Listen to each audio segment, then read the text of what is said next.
नमस्कार, घटना चक्र बुक वीडियो के इस शैक्षणिक मंच पर आपका स्वागत है। हमारा उद्देश्य है ज्ञान को सरल, स्पष्ट और सुलभ रूप में आप तक पहुंचाना। आइए आरंभ करते हैं अध्ययन और सफलता की इस यात्रा को। नमस्कार।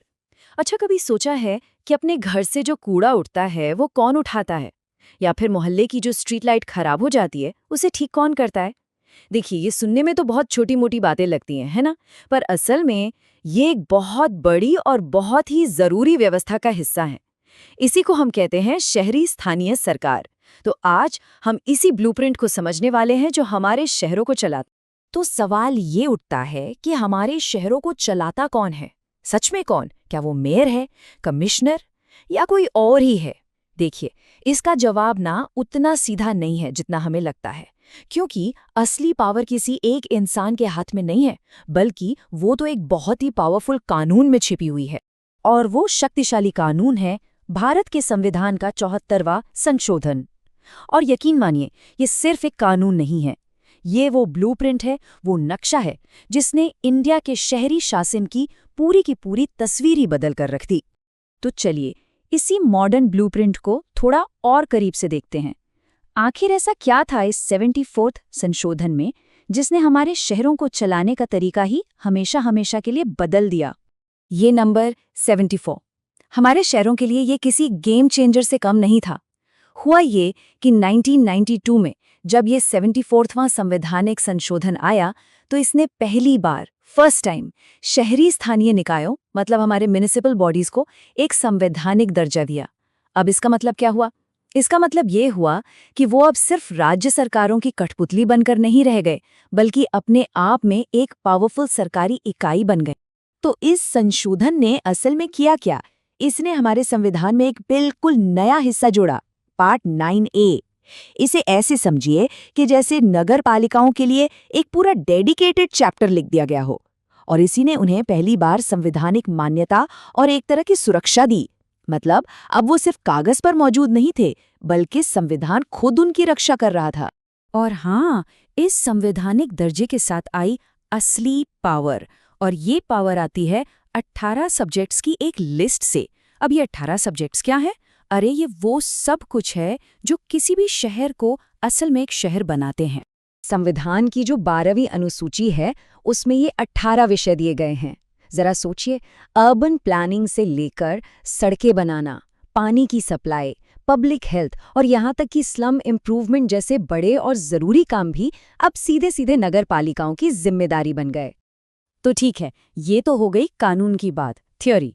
लेकिन जमीन पर असलियत में क्या होता है? हमारे आपके शहरों में ये सिस्टम दिखता कैसा है? चलिए अब इसे समझते हैं। देखिए, ये सिस्टम कोई वन साइज फिट्स ऑल जैसा नहीं है। इसको ऐसे डिजाइन किया गया है कि ये विकास के साथ साथ बड़ा हो सके। जैसे जब कोई गांव शहर बनने की प्रोसेस में होता है ना, तो वहां होती है नगर पंचायत।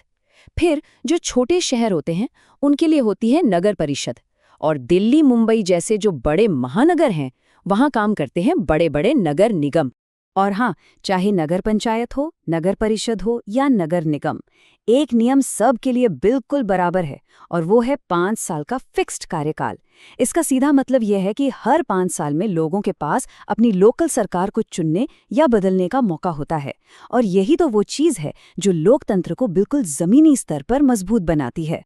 अच्छा, तो आज जो ये पूरा सिस्टम हम देख रहे हैं, क्या ये हमेशा से ऐसा ही था? नहीं, बिल्कुल नहीं। इसकी जड़ें ना बहुत गहरी हैं।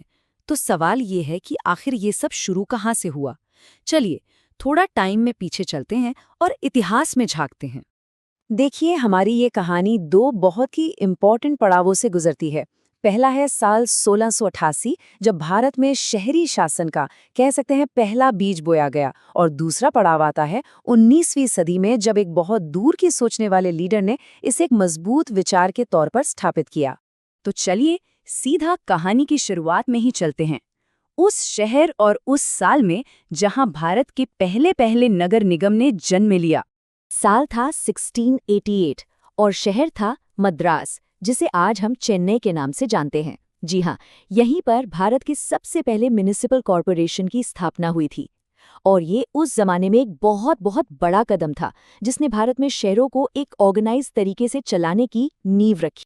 लेकिन देखिए, सिर्फ एक ढांचा या एक स्ट्रक्चर बना देना ही काफी नहीं होता, है ना? उसके पीछे एक सोच, एक फिलॉसफी की भी जरूरत होती है। और ये सोच हमें एक ऐसे शख्स ने दी जिसे आज भी स्थानीय स्वशासन का जनक कहा जाता है। ये title father of local self government ये दिया गया लॉर्ड रिपन को।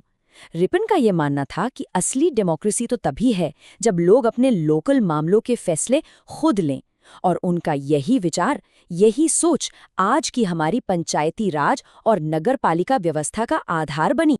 तो 1688 के मद्रास से लेकर आज के स्मार्ट सिटीज तक वाकई एक बहुत लंबा सफर तय हुआ है। लेकिन सवाल अब भी वही है कि क्या ये व्यवस्था हमारी आज की ज़रूरतों को पूरा कर पा रही है? और इससे भी बड़ा सवाल, आने वाले कल के शहरों के लिए हमें किस तरह के गवर्नेंस की ज़रूरत होगी, इस पर सोचना बहुत ज़रूरी है।